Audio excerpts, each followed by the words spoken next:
Hey, this is Collectibles.com Unscripted. I'm Dietrich. Today's show takes us to Tinseltown, although our guest hails from Maryland. Patrick Hearty is a movie prop and memorabilia collector who joins us for a little Hollywood magic today. Hey, Patrick, thanks for joining us. How you doing, Dietrich? I'm doing real well. Man, I'm excited to have this conversation. For those in the audience that are just listening, they don't get to see this incredible background that you're standing in front of. You know, it's almost kind of like unbelievable until you go and touch and feel it. I won't believe it. But before we do that, I just wanted to dive in with, we like to do this kind of format since just kind of give the audience a little perspective on the space, on the category that you're collecting, sure, which is movie props. So I thought it'd be fun to maybe start off with some fun facts. And you know what? This might test your knowledge. You may know some of this stuff, but the 10 most expensive movie props ever sold. How about that? So let's start off with number 10. We're going to work up to number 1. So Aragorn's sword from Lord of the Rings, The Return of the King, sold for $437,000. How about that? Okay. Number 9, Luke Skywalker's lightsaber sold for $450,000. Okay. That appeared in Star Wars and The Empire Strikes Back, 1977, 1980. Pretty cool. I was kind of surprised when I read through this. Selling for more than Luke's lightsaber, though, were 2 things from The Wizard of Oz, 1939 Wizard of Oz. Dorothy's ruby slippers sold for $660K, and the lion costume sold for over $3 million. Go figure. Amazing. Number 6 coming in is Sam's piano from the movie Casablanca, 1942, sold for $3.4 million. Audrey Hepburn's her dress from My Fair Lady, 1964, sold for $3.7 million, and that comes in at number 5. The Maltese Falcon. I mean, we're going old school here, Patrick. These are movies. Yeah. Actually, I haven't seen this one here. The Maltese Falcon from 1941 sold for over $4 million. Now it's an iconic prop for sure. Right? Oh, absolutely.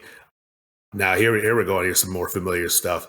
Marilyn Monroe's white subway dress from the 7-Year Itch, 1955. Want to take a guess? 5.5 million?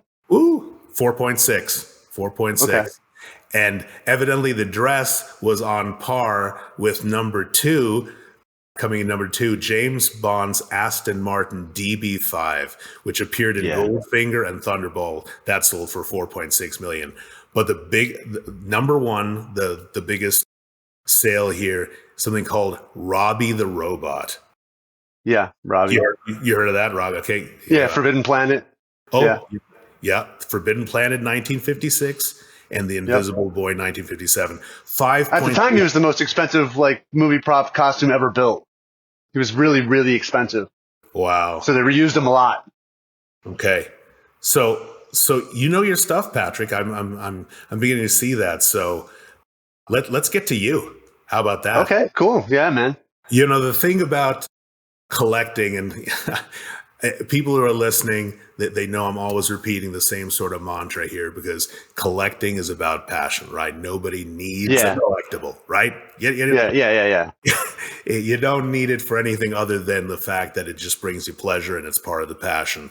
Now, just before the show, we're laughing about, said sort of one thing leads to another, right? There's just not, collectors tend to collect many different things. Not all, but some do, and it starts with an itch. You start scratching it, it leads you to different places. What started your itch? Okay, so when I was a kid, it was comics, right? It was, I collected comics. And as I got older, I got more into the physical props, like replicas and stuff. Mm-hmm. And making them and that sort of thing. And the truth, I always said, kind of a gun guy, so the gun thing. So even if it's fake, I like it, Yeah. Han Solo's gun, all, the classics, Han Solo's gun, Blade Runner, the Blade Runner pistol. Right. The Species flamethrower. We go down the list, right? Just cool items that that are in films. And then as I was into it for a while, I realized that, well, like for a really nice replica, the cost of a replica, I could have the real thing from the film. Wow. So this was like early on in this. So this is 10 years ago, maybe 12 years ago. So not really early on comparatively, but like things have gotten kind of nutty here in the last 10 years, I think. Yeah. Oh, price wise. Across all collectibles, I'll tell you that. But yeah. So, but you know, you could actually get something that for almost the same price as you have a replica for. So I was like, well, why don't I just get the real thing? Right. And then I got the bug. And then next thing you know, I was like liquidating anything that I had that was other than screen used or production made prop or a costume. So I was like, if I had a replica, it was up for sale, or, you know, old comics up for sale. So that sort of thing. So Patrick, you started off with replicas. I mean, that's kind of your collecting journey. Yeah.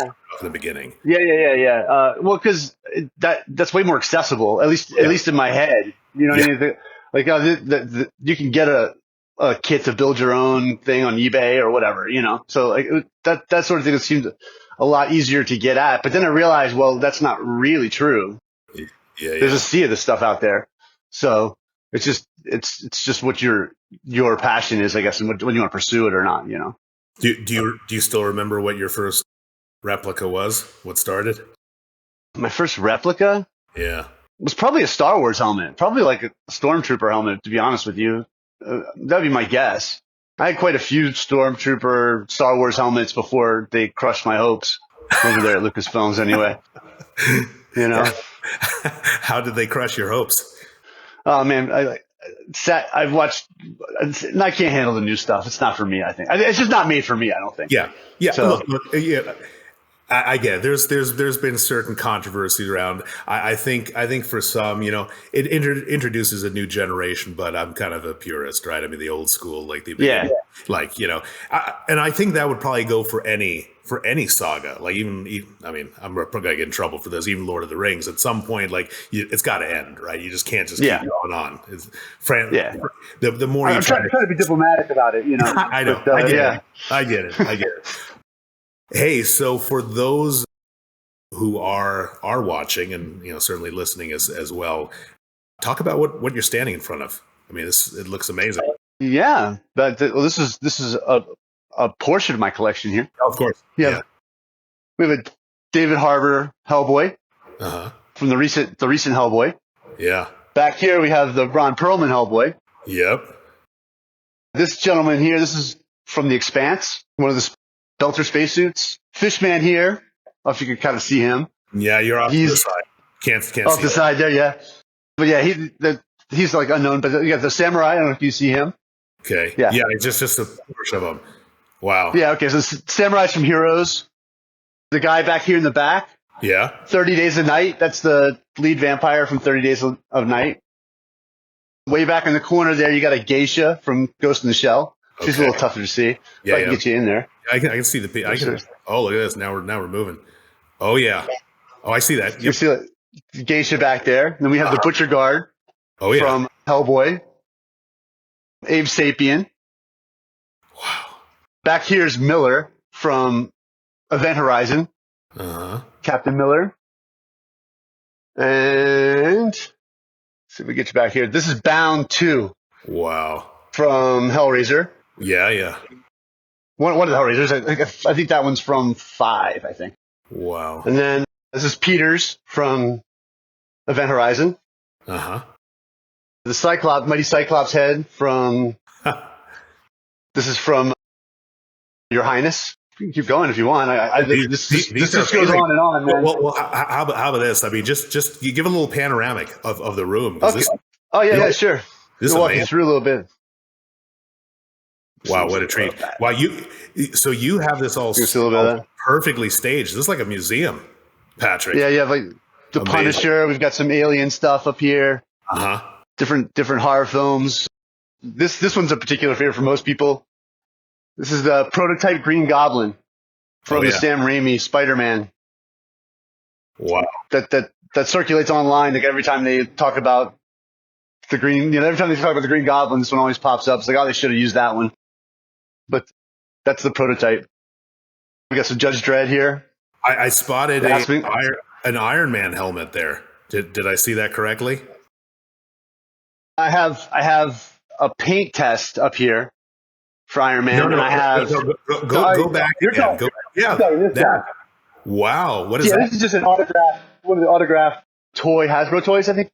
Okay. I think Hasbro made these, but just autographed by Stan Lee. It's not particularly dramatic in this particular case, anyway. But it's autographed. That's cool. Yeah, pretty cool. This is an actual Punisher. Wow. This is the prototype Dream mask from that series. Yep. Let's see. We got some Dredd over here. Aspenguard. This is from Dredd, the 3D version. Those, we got a mummy. Those are so cool. I mean, I hope everyone gets a chance to watch this on video, because this is real deal. You've got like a museum set up there of Hollywood props. And just go back a little bit. Are they on stands? Do you have them all on a stand, or how does that?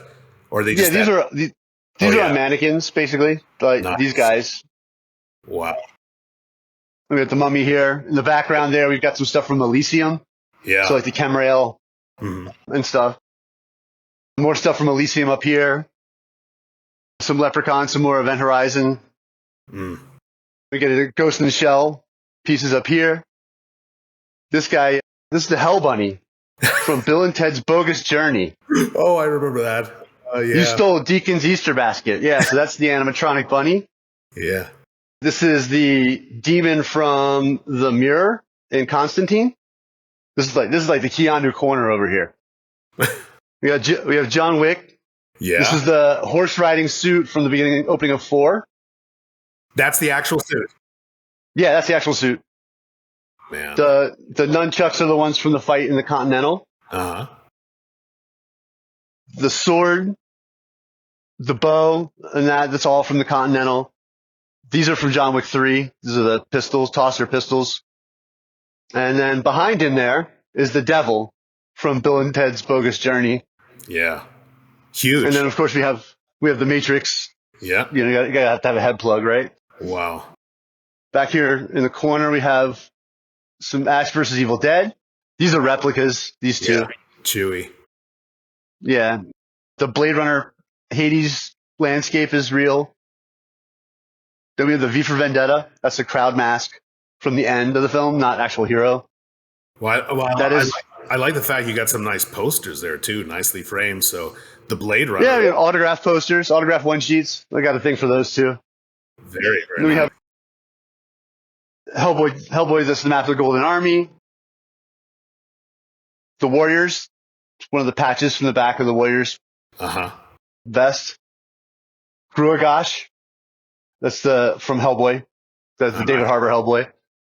And then we get over here, we have Stephen of Ireland's Warhammer from Braveheart.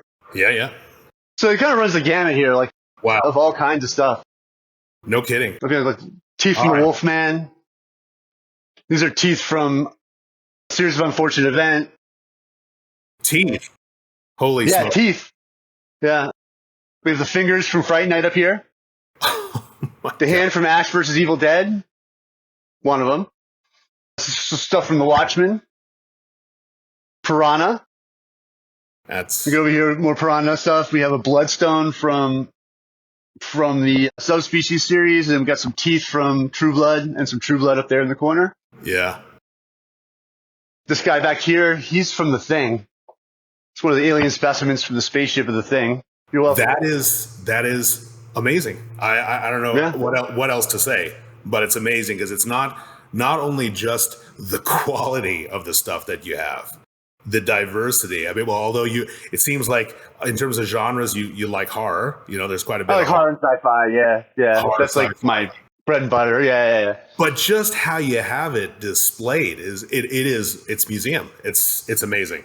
Really well done. How many years? She's not going to see it anymore, you know. For you, like what does this represent for Patrick as a collector? How many decades? Like 12 years, I think total.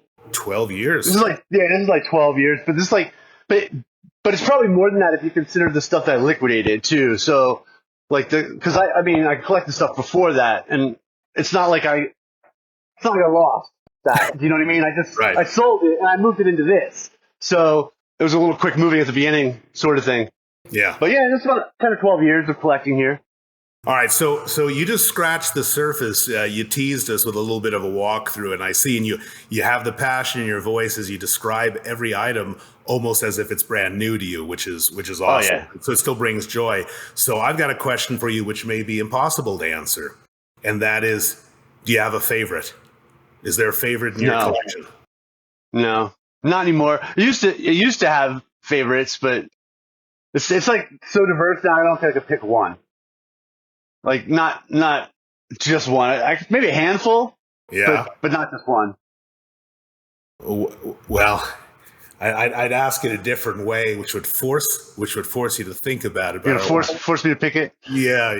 Not bad. If I was gonna, probably take the Goblin overall. Yeah. Oh yeah.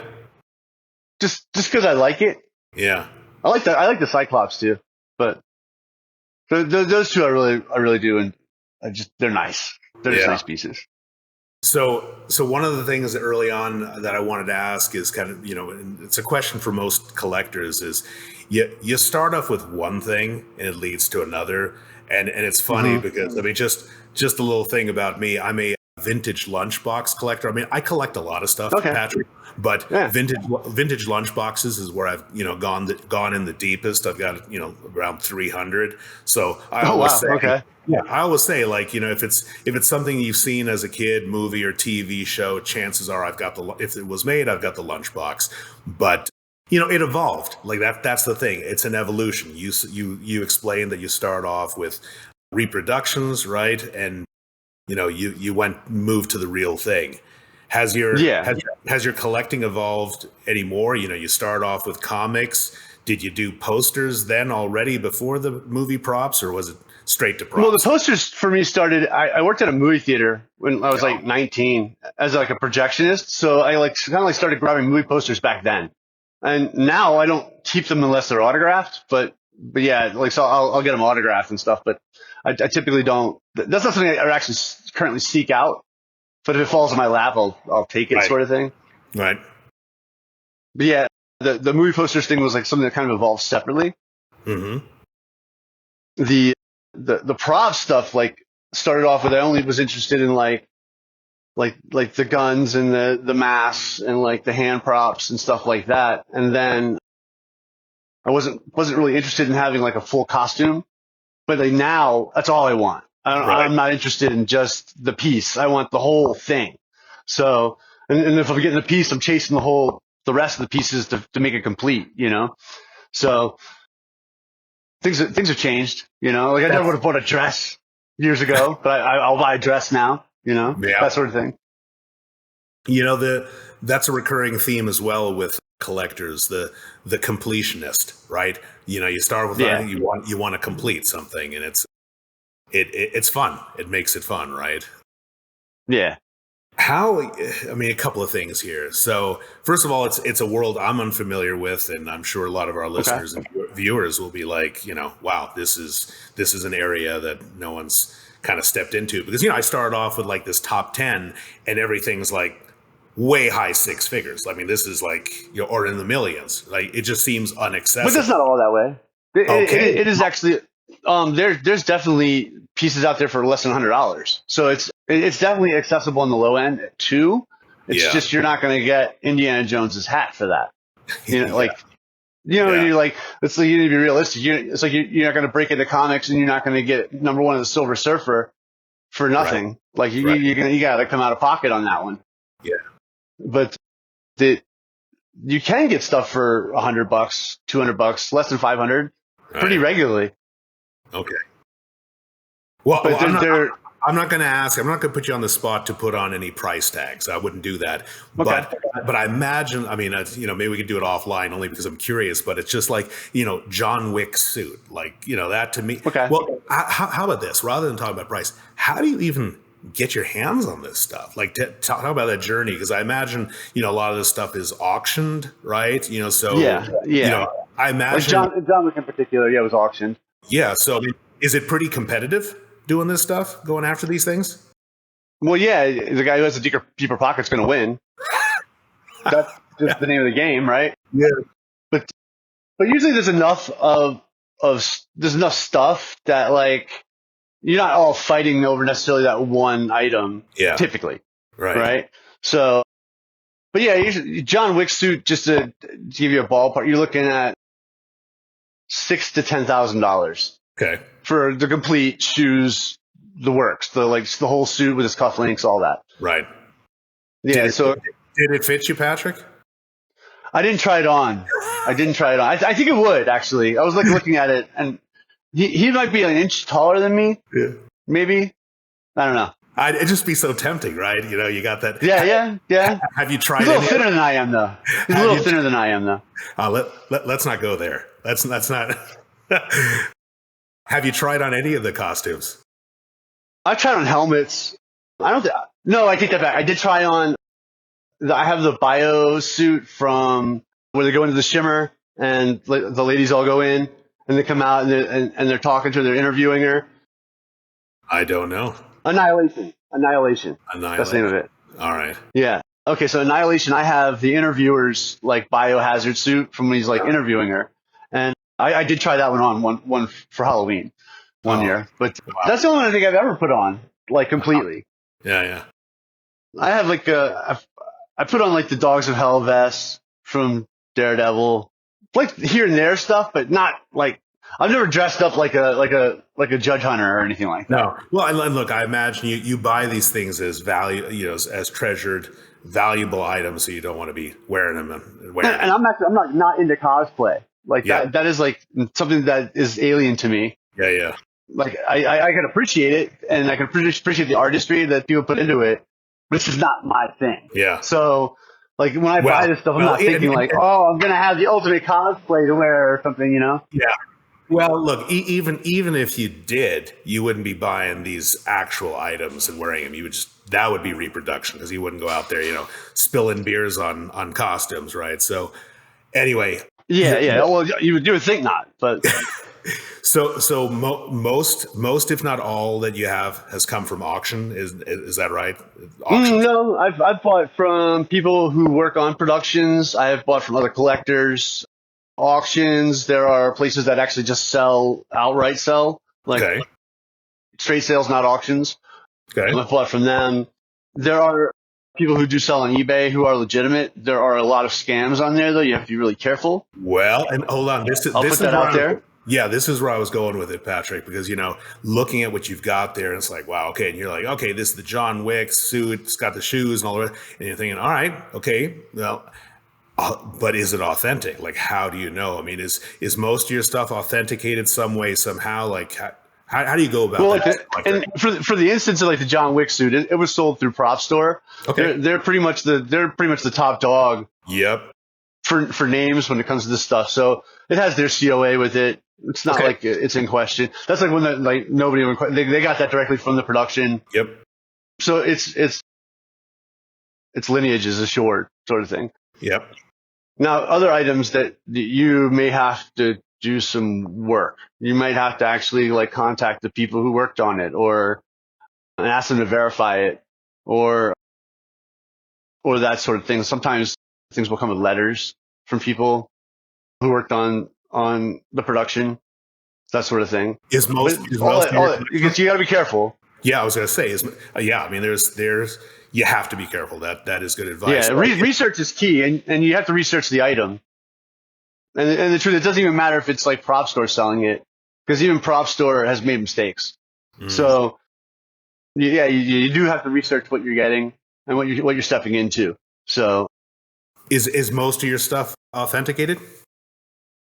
Yeah. I have maybe a few things that have come out in weird ways, but that'd be tough to like be like, this came from here, or this came from this so and so, because sometimes production sources don't want to be named, right, for obvious reasons. This stuff didn't walk off set because they gave it away, right? That sort of thing, right? So they don't want to necessarily be named, so that can be difficult sometimes. But yeah, some things can be hard. Yeah. But for the most part, everything here is legit. Well, It's been through somebody else's hands at some point. To amass what you have, I mean, I thought you were going to say like you've been working on this for 20 plus years. I mean, for 12 years you've been pretty active. I mean, how do you always have your eye out on the market looking for new things? Always. Yeah, I'm always buying. I just bought a complete Venom.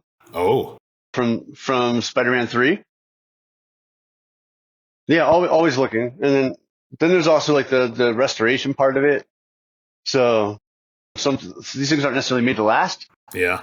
So, hey, Patrick, actually, it's perfect because I had that as a question in my mind. I wanted to ask you. You invest, your time and your money to get these things. You just talked about, how you authenticate and the steps you go through. Like you said, research to be careful. Now you've got them all. You've got them all there. What's the maintenance? Like what do you do? I mean, you just go around. Well, it depends. Duster. Depends on what it's made of. Yeah. Depends on what it's made of. To be honest with you, like if it's made of latex, I typically try to seal it once a year. It's made of a foam latex. Wow. Even then though, they can turn on you. But these things like it's not made. It wasn't made to last 20, 30 years in some cases. Right. So it does require a little bit of maintenance here and there, fillers and love basically. Yeah, definitely. But if it's like silicone or that's typically not a problem. That stuff lasts much longer than like your foam latexes. So it really just depends on what it's made of.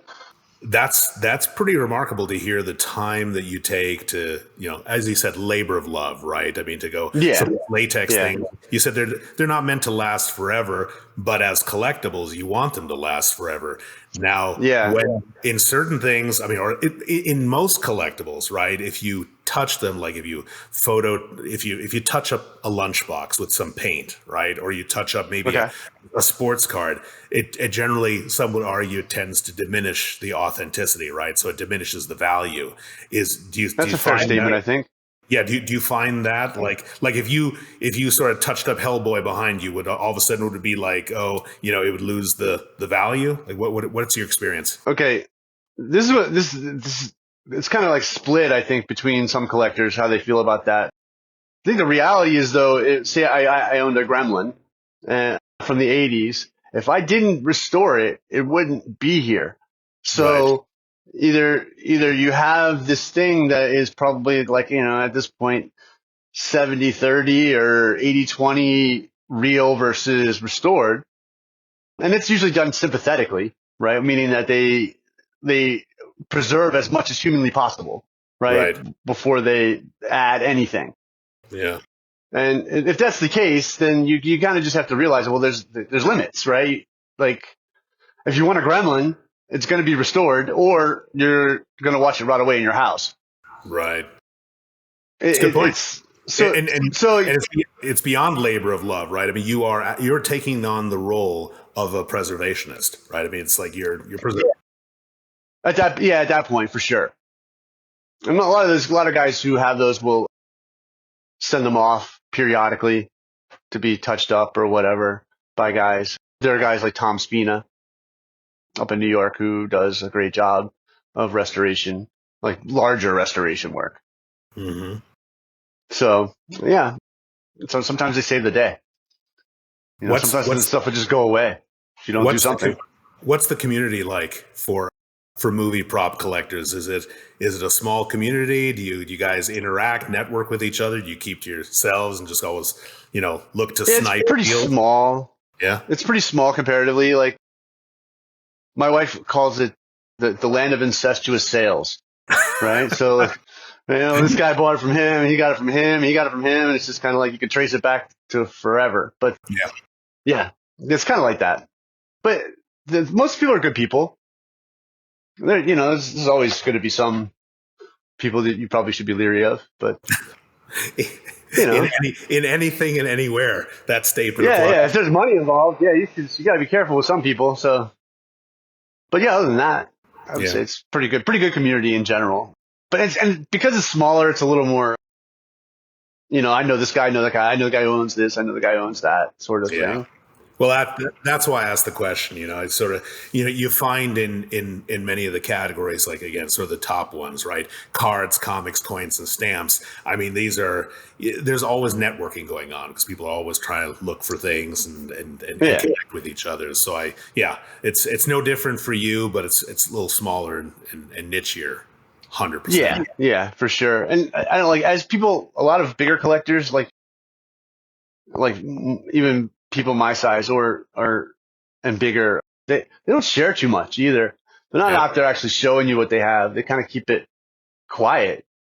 To me, that seems so miserly. You have this amazing stuff and you won't share it with the world, but okay.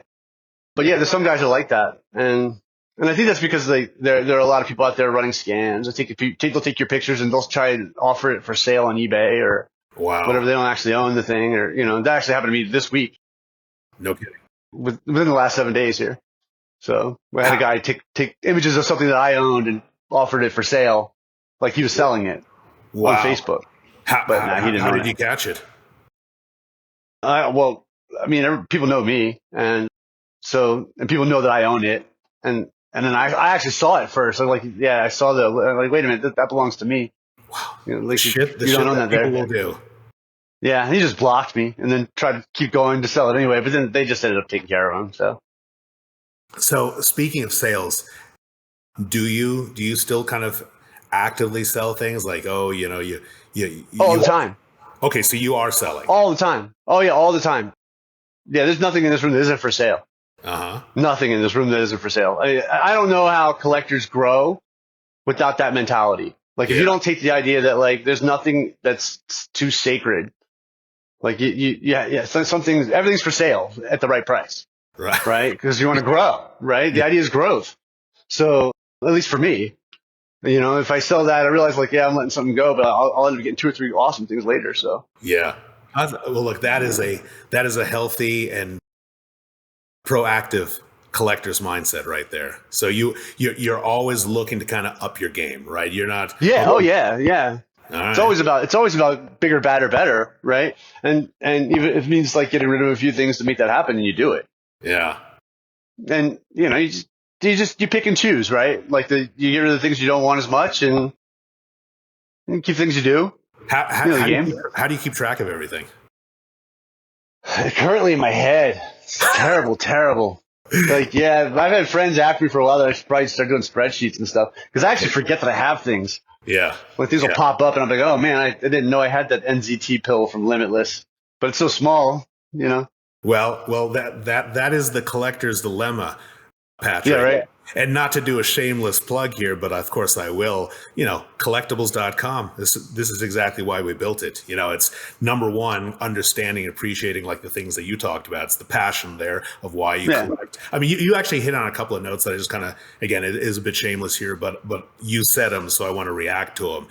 What you said about showing off what you have and sharing it with others. I think that's a great mindset, right? Because I mean, why hoard it? I mean, there's a lot of flexing that goes on, and it's a positive way, right? I'm more than happy to show off the lunch boxes that I have. They're pieces of artwork. They're tangible. To sort of share with the world all the things that you have in a great way. This is why we built it. But also to organize, manage, and value. Your answer about keeping it all in your head, that almost seems like an impossible task, right? So sometimes, yeah. Hopefully we can help you on that a little bit. We'll talk about that separately, but fair enough. Okay. Oh yeah, we actually talked about your museum quality displays. I mean, you've got this arranged and sorted out so nice when you did the walkthrough on the room.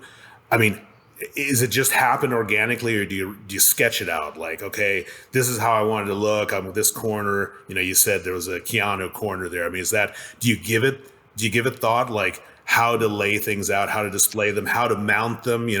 Or what's your process?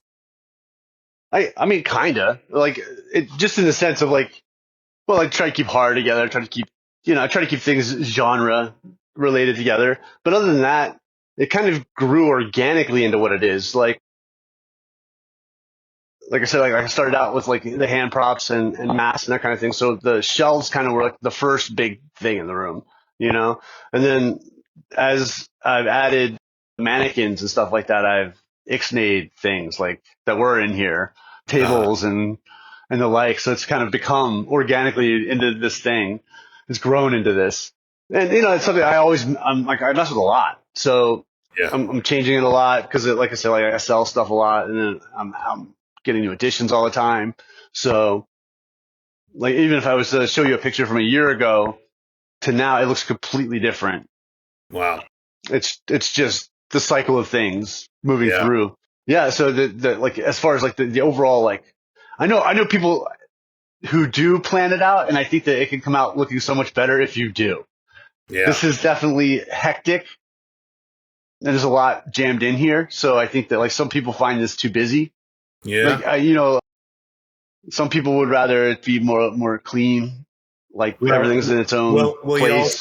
You're also working. It's a different mindset, I guess. You're working with the constraints of space at the end of the day, though, right? You're not in some airplane. Yeah. There, it's a room. Is this like a garage area of your house? It's a basement, actually. It's just like a partial basement. Yeah. So yeah, and and the reason why I chose that is because light's bad for latex. So yeah, so I want the room with no windows. So that's why it's here in the basement.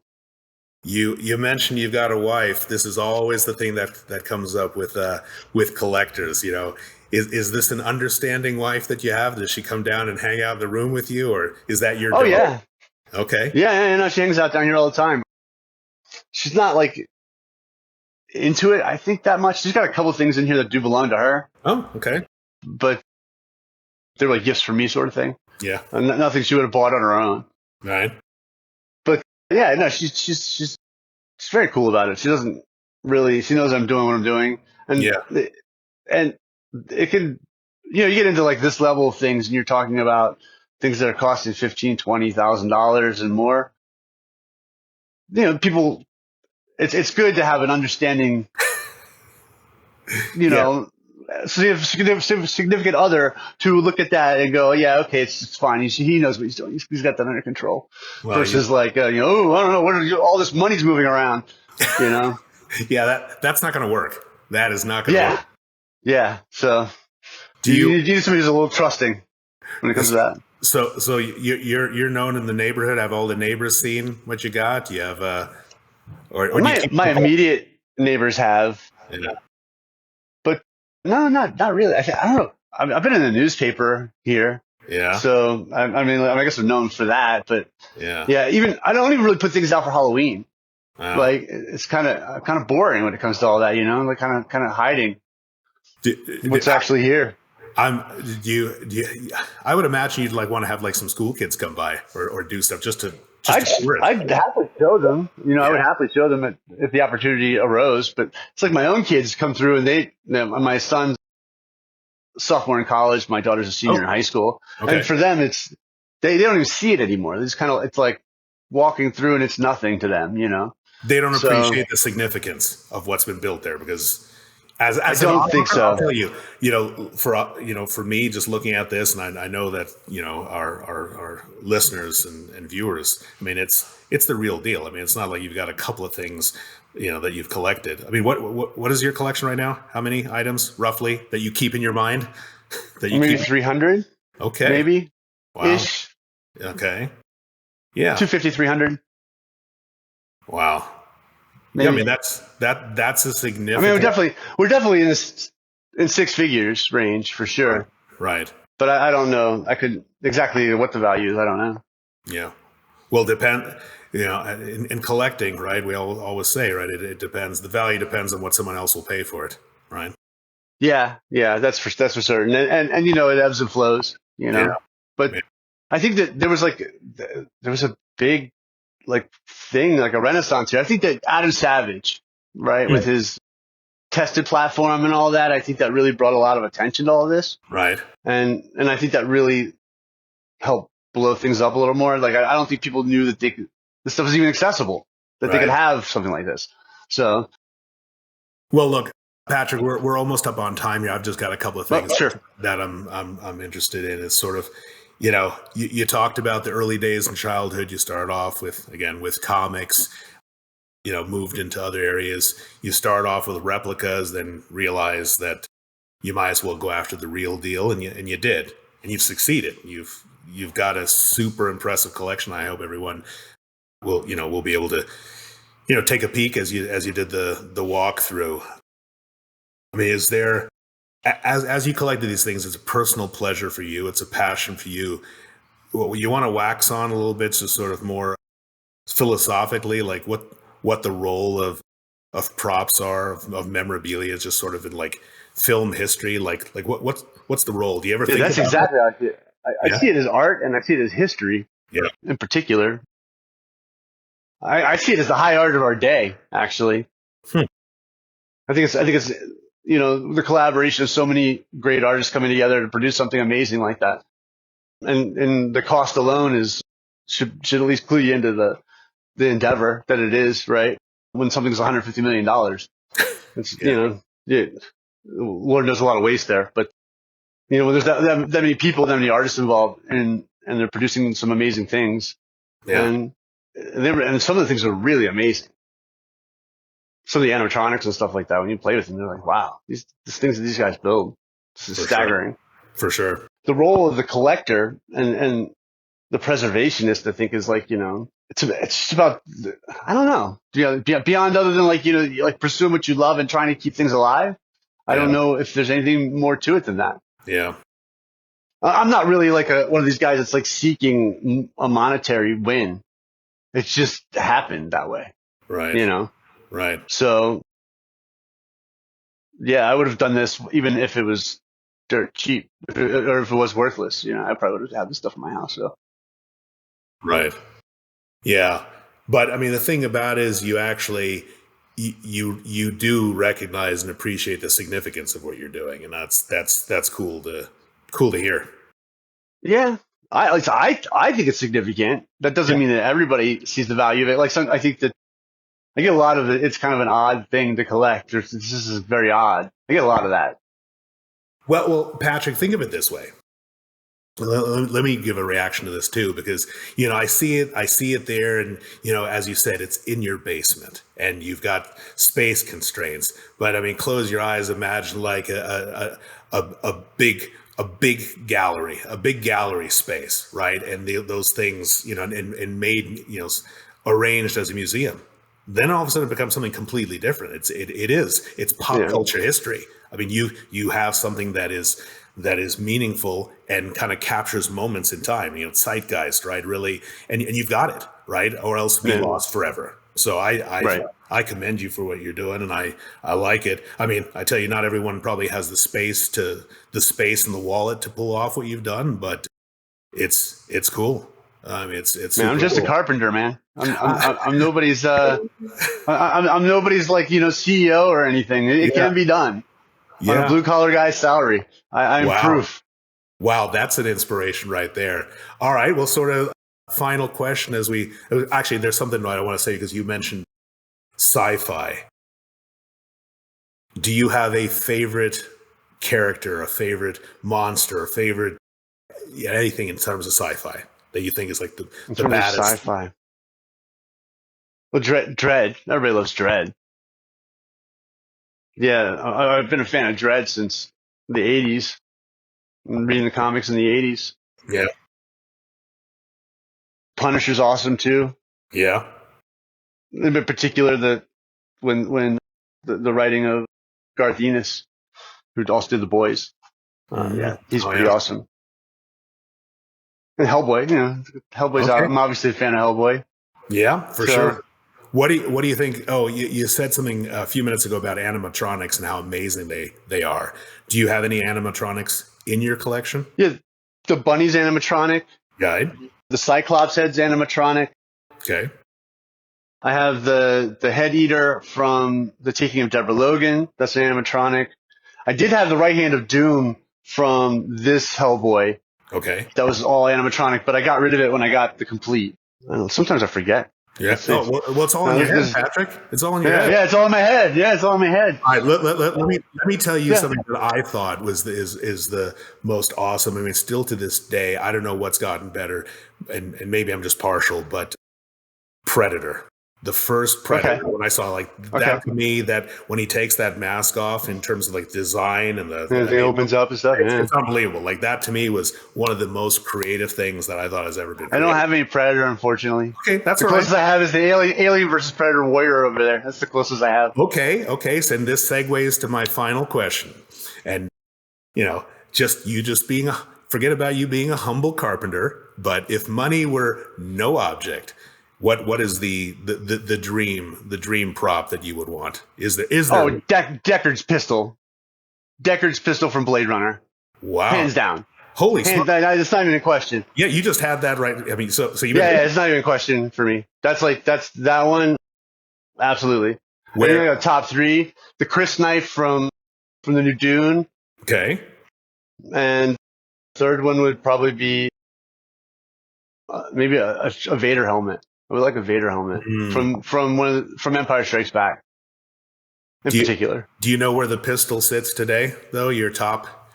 Yeah, the owner's. Yeah, he's not selling it. It's Wait! I thought you sadd everything's for sale, or that's just in Europe. Yeah, for my stuff is for sale. This guy, he's not selling. All right. Yeah, he owns that. He owns the video phone from that. He owns quite a bit. So. Wow. All right. But yeah, very beautiful item. Well, look, there's still time, and anything can happen in the world of collectibles. So, anything can happen. We'll root for you. So, look, Patrick, this has been an absolute pleasure. Really, really enjoyed you sharing your story and sharing, views of some of the stuff that you have in your collection. Super impressive. So, thank you for joining us. It's a pleasure being on, man. A lot of fun. I enjoyed it. All right, so if you liked what you heard today on Collectibles.com Unscripted, make sure that you like, follow, or subscribe to the podcast, and be sure to check out Collectibles.com, our app, where hundreds and thousands of collectors just like you hang out. Thanks a lot.